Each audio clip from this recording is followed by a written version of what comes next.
Treneris, vėl ta pati problema, kai su Žalgiriu pritrūko jėgų?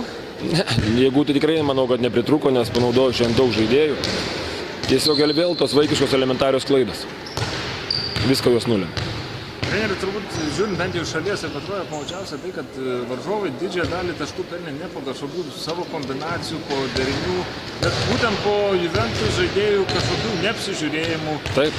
Ir kažkokių... Aš tą ir sakiau prieš varžybas ir kai pradėjom ruoštis, maksimali koncentracija, nepramiegot, bet matot, čia eina, aš nežinau. Ko jam pritrūksta, nežinau gal. Reiks kitaip pašnekėt, vyriškai. Kur buvo tas lūžis? Ar tai buvo ta ketvirtam kėlinėje, kai po nesportinės pražangos nesugebėjome įsimesti kamuolį ir patys gavom nesportinę pražangą? Taip, tai jau ir sakau, tas galima skaityti, aišku, kad tas lūžis buvo. Nes buvo, kiek ten buvo, 9 taškai berods. Neprisimenu iš tikrųjų, kiek sunku pasakyti, bet vaikiškos klaidos, išsimetam kamuolį.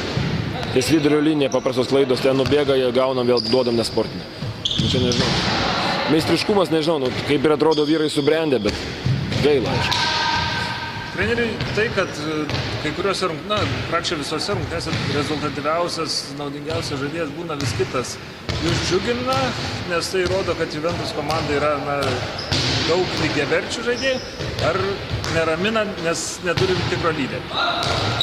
Žinau, aš skaitau, visi, kas aikštelė, visi tas turi duoti savo tam tikrą indėlį. Čia kas lyderis, tai čia mes turim būti kaip komanda. Ir viskas, bet aišku, kartais pristrūksta to tokio, kaip ir gal, kaip sakot, lyderio to tokio, bet nežinau, kiekvienas žaidėjas turi imtis kuo daugiau ant savęs, karts nuo karto. Į tas neryžtingumas mus kartais ir pražūdo. Treneriai, trečią kartą šį sezoną Juventus pralaimėjo Pieno žvaigždėms. Ar galima daryti kažkokią išvadą, kad visgi Pieno žvaigždė šią dieną yra stipresnė komanda? Nežinau, aš kažkaip tai, man tik pirmos varžybos su Pieno žvaigždėm, tai nemanau, kad čia ten daug stipresnė komanda. Aš manau, kad yra daug stipresnė, bet jeigu išgyvensim tas tokias klaidas, vaikiškas perdavimus, gynyboje praradimus žmonių, tai viskas pasikeis. Jei sieksim to tikrai. Sakykit, kodėl būtent Juventus komandai nesiseka sustabdyti charakterį, nes prieš kitas komandas jis tikrai taip nežaidžia kaip prieš mus? Net nežinau, čia šito reikia paklausti žaidėjų. Nes mes viskas buvo akcentuota. Nei aš, nei Žydrūnas neišeisim, mes neapsiginsim. Sakiau, jeigu negali taip sustabdyti, baudokit. Nei taip, ne.